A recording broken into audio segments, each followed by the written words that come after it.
5월 마지막 주입니다. 오늘은 우리가 복음서에 들어있는 예수의 이야기를 좀 해볼까 합니다.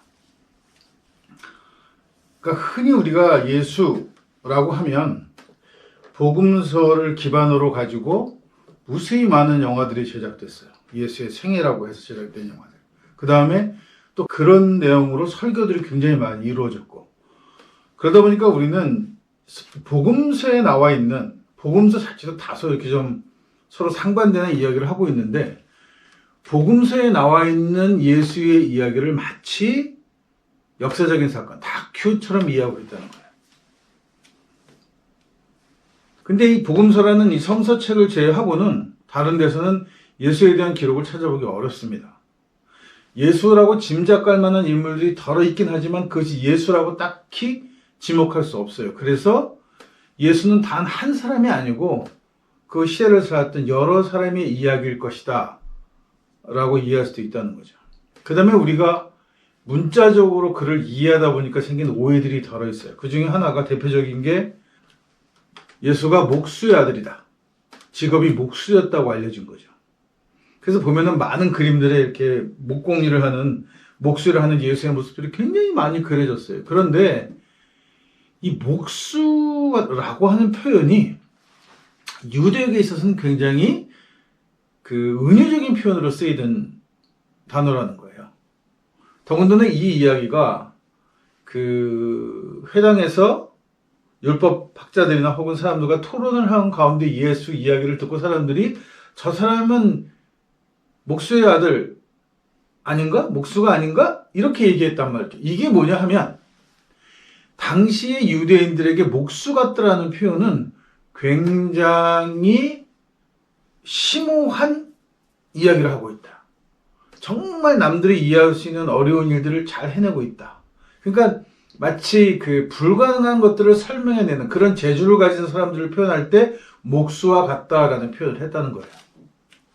그러니까 사실 예수가 직업이 목수였다는 것과는 아무 상관이 없는 거죠. 더구나 재밌는 거는 성서 고고학자들이 그렇게 노력했음에도 불구하고 예수가 살던 시대 나사렛 지역에 그 일대에 회당이 있었다는 기록은 찾지 못했습니다. 그러니까 예수가 회당에 모여서 사람들과 토론했다는 이야기 자체가 허구라는 거죠. 이게 뭐 원칙적으로 그렇게 될 수 있는 상황이 전혀 없었던 거예요. 근데 왜 이런 이야기들이 복음서에 들어있느냐 하면 복음서가 상당히 늦게 후대에 편집되었기 때문이에요. 그래서 예수의 이야기는 조금 발전을 하게 됩니다. 초창기 예수를 따르던 그 초기 공동체들에게 있어서 예수란 그냥 보통 사람이 자기가 뭔가 신의 뜻을 받아서 성령의 감동을 받아서라고 표현하죠. 신의 뜻을 알게 되어서 그때부터 깨달음을 얻어서 그때부터 활동한 인물로 그렇게 생각하고 있었다는 거예요. 근데 이게 시대가 점점 흐르면서 그걸로는 뭔가 부족한 거예요. 예수를 설명하기에. 그리고 예수를 신격화하다 보니까. 그래서 예루살렘에서 태어났다는 뭐 마국간 이야기 같은 이야기들이 이렇게 첨가되어지면서 예수를 신격화하는 일들이 일어나게 돼요. 그러니까 사실 예수가 어렸을 때 이야기가 없는 건 어렸을 때는 별로 관심이 없었어요. 왜냐하면 어렸을 때는 예수가 하나님의 일을 하는 그런 뭔가 자기 뜻을 밝히는 것과는 아무 상관이 없는 시대였으니까 그 나이대가.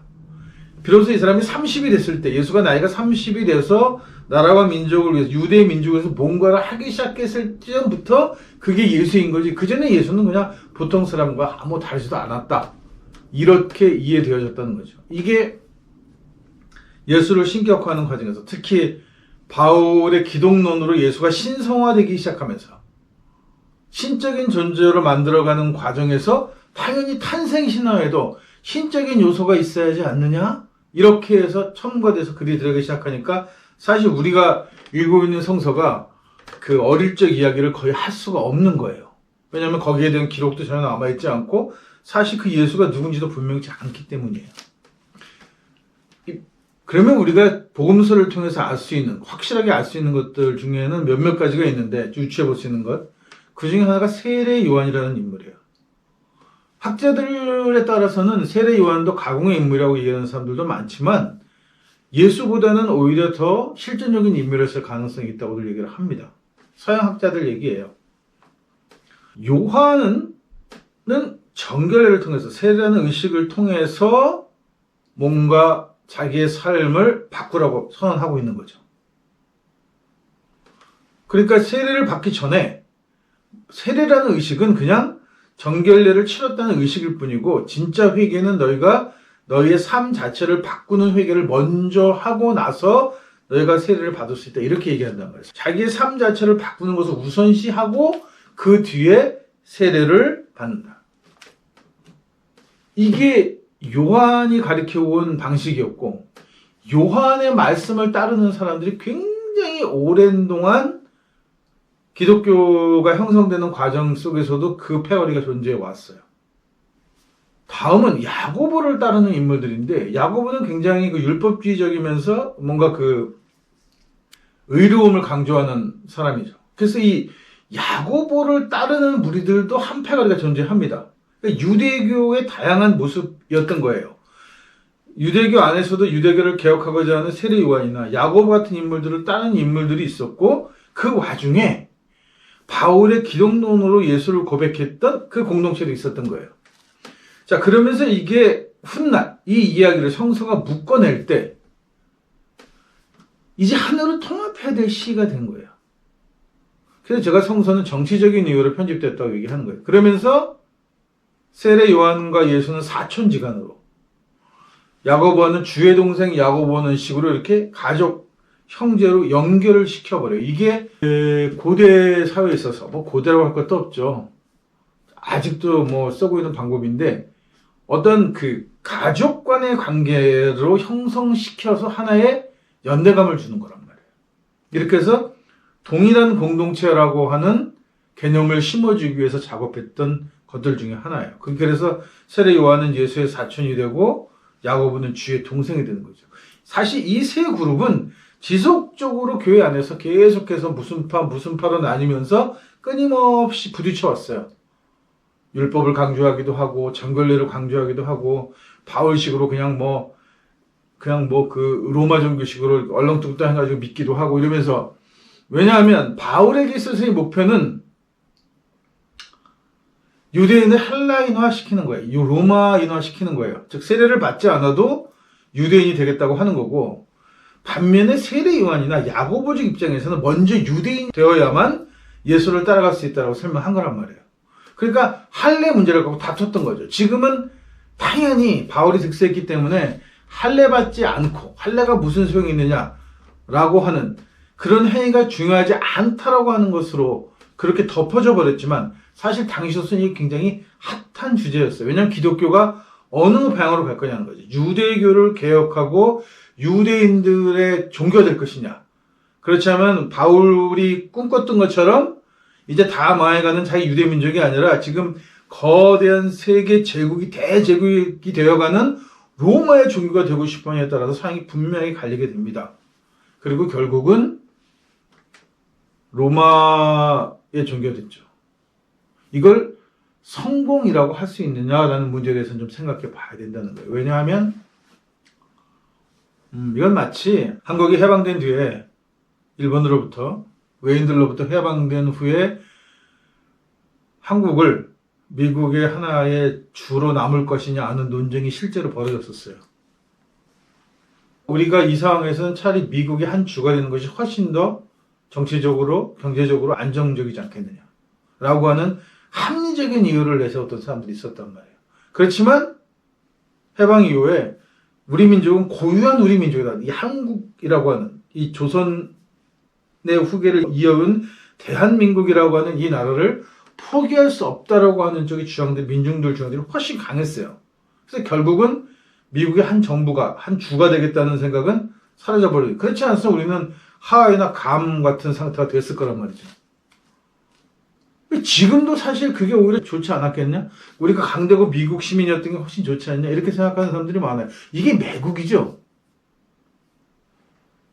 좋고 나쁨을 떠나서 이건 매국이에요. 근데 바울이 선호했던 기독교가 바로 매국 종교란 말이에요.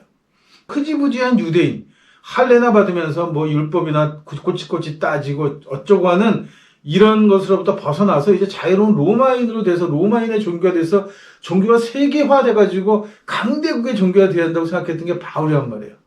굉장히 그럴듯해 보이지만 이게 외인 강점기 때 조선의 많은 먹물들이 현혹되었던 대동아 고용하고 별반 다르지 않는 생각입니다. 매국이에요.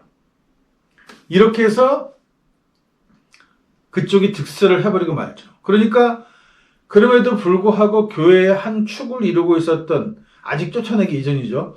축을 이루고 있었던 그 무리들을 하나로 통합하는 가장 좋은 방법은 우리가 서로 지금은 다른 이야기를 하고 있지만 사실은 그들이 형제지간이었어, 사촌지간이었어, 이렇게 얘기하는 거.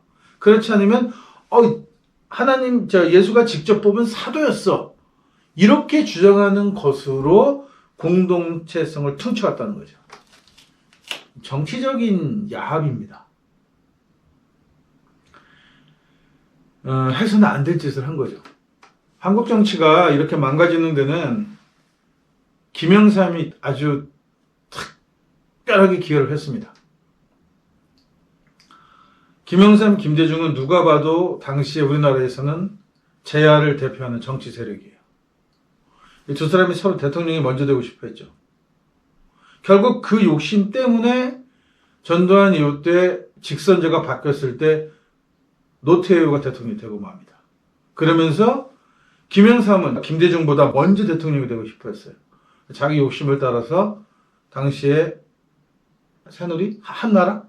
네, 합당하죠. 이렇게 해서 여야의 경계가 허물어지는 거예요. 김영삼이가 그 짓을 하기 전까지는 그래도 여당, 야당 색깔이 분명하게 있었어요. 김영삼이 저쪽과 손을 잡으면서 개판을 만들고, 이렇게 되면 결국은 정체성이 어디로 흘러가느냐, 이렇게 해서 김영삼이가 추구했던 민주화 운동을 하고 평생을 민주화를 위해 투쟁했던 그 정신이 남아서 그 정당이 되는 게 아니고, 우리가 봐왔듯이 결국은 보수 꼴통 집단 정당이 되어버린 거예요. 그리고는 그 합당 이전까지만 해도 그나마 민주열사였고 민주계라고 부른 자들까지 다 똥이 되어버린 거란 말이죠. 섞으면 안 돼요. 종교도 똑같습니다. 섞지 말아야 될 걸 섞은 거란 말이에요. 바울의 기독교는 누가 봐도 분명한 매국 종교예요. 이 매국 종교에게 섞인 거죠. 세례 요한의 전걸례를 중요시하고 자기의 삶의 의의를 굉장히 추구했던, 또 야고보와 같이 말씀을 따라 지켜 살며 모든 것들을 그 행함이 없으면 믿음이 아니라고 주장할 만큼 그 삶을 굉장히 중요하게 생각했던 이런 것들이 그저 성공하고 로마의 큰 종교가 되고 별 중요한 거 아무것도 없어, 그냥 우리가 로마 시민이 되고 로마의 종교가 되는 게 제일 중요해하는 거하고 같이 합쳐져 버리니까 무슨 일이 벌어지냐 하면, 그나마 당시까지는 남아 있었을 예수에 대한 이야기가 사라져버리게 되는 거예요. 예수의 어떤 이야기가 사라져버리냐 하면, 복음서를 읽어보지만 복음서는 구구절절히 로마에게 예수는 위험한 인물이 아니라고 이야기하고 있어요. 이 얘기가 뭐냐 하면, 예수는 분명히 로마의 정치적 형벌인 십자가형을 받고 죽었는데 로마 사람들한테 그게 아니라고 설명을 해야 된단 말이에요. 이게 독립운동을 하다가 잡혀 죽은 사람을 이 사람이 원래 하려던 거는 독립운동이 아니야 라고 이야기를 해야 되는 거죠. 그래서 기묘한 이야기를 만들어냅니다. 그게 기독론이에요. 예수가 죽은 거는 그게 아니고, 모든 인간은 죄인으로 태어났는데 그 죄를 자기가 다 짊어지고 그 죄를, 모든 죄를 다 해소하고 자기를 믿기만 하면 구원에 이르게 하는 그런 메시아적 종교적인 인물로 각색을 시켜버리다는 거예요. 그 각색을 하다 보니까 역사적인 예수, 로마의 무력 투쟁을 하고 정치적인 최고의 형벌을 받아 죽음까지 갔었던 그 예수의 행적은 전부 사라져버리고 마는 거예요. 더군다나 예수가 30살이 되기 이전에 자기가 각성을 해서 뭔가 정의를 위해서 일하겠다고 하니 이전까지의 삶도 알려진 바가 없는데 30세부터 33세까지 살아왔던 그 시기 삶까지도 모조리 날려먹었단 말이에요. 그러니까 딸랑 3년간의 이야기가 이렇게 결국은 하나의 복음서로 요약될 수 있는 몇 줄 안 되는 글, 그나마 그 글도 서양학자들의 입을 빌리자면 거의 태반이 예수의 이야기가 아닐 거라는 글로 채워지고 예수의 이야기가 만들어졌다는 거죠. 근데 사람들은 이 이야기를 읽으면서 이 예수가 맞지. 당시에 나사렛에서 태어나고 거기서 요셉의 아들로 자라면서 목수를 하면서 뭔가 뭐 이렇게 했을 거라고 하는 당연히 한 사람의 역사적인 스토리로 이해해버리고 마는 거예요. 그리고 그 매체를 통해서 끊임없이 그렇다라고 자꾸 설명을 하니까 당연히 많은 사람들이 예수라고 하는 이미지를 떠올릴 때는 백인 남자의 그 중동 지역 사람들의 피부 색깔이 그렇지 않은데 허연색 피부를 가지고 금발을 나부끼면서 허연색 매일 받아도 그렇게까지 청결함을 유지할 수 없는 것 같은 하얀색 천을 입고 그 사막 바람에 돌아다니는 그런 인물로 사람들 머릿속에 각색되어지는 거란 말이죠. 그래서 성서를 통해서는 예수가 누군지 알 수 없어요. 아니요. 성서가 아니고 그 어떤 증거들을 가지고 읽어도 예수가 누군지 알 수가 없어요. 그 유명한 요세푸스 이야기도 사실 그 사람이 쓴 글도 대다수가 다 후일 기독교에서 첨삭됐다라고 지금 이야기하고 있단 말이에요. 결국은 예수는 몰라요. 그렇기 때문에 분명한 사실 하나, 십자가형을 받은 독립운동가였다는 거 하나, 다음에 기존의 로마와 싸우면서 더불어서 유대교라는 종교가 갖고 있는 모순과 투쟁했던 사람, 그 정신밖에는 사실 우리가 남아있는 게 없다. 토착신학은 그 이야기를 하는 겁니다. 여기에 무슨 그동안 그 서양신학이 예수의 존재를 설명하거나 예수의 내용을 보충하기 위해서 혹은 여러 가지 얘기를 짜집게서 만든 그 잡다한 그 학문적인 것들을 다 털어내고 우리 민족이 갖고 있는 종교적 심성으로 예수를 본다면 과연 그 예수는 어떻게 따라가는 것이 마땅할 것인가? 그걸 생각해 보는 것이 민들레 대한교회가 추구하는 토착신학의 길입니다.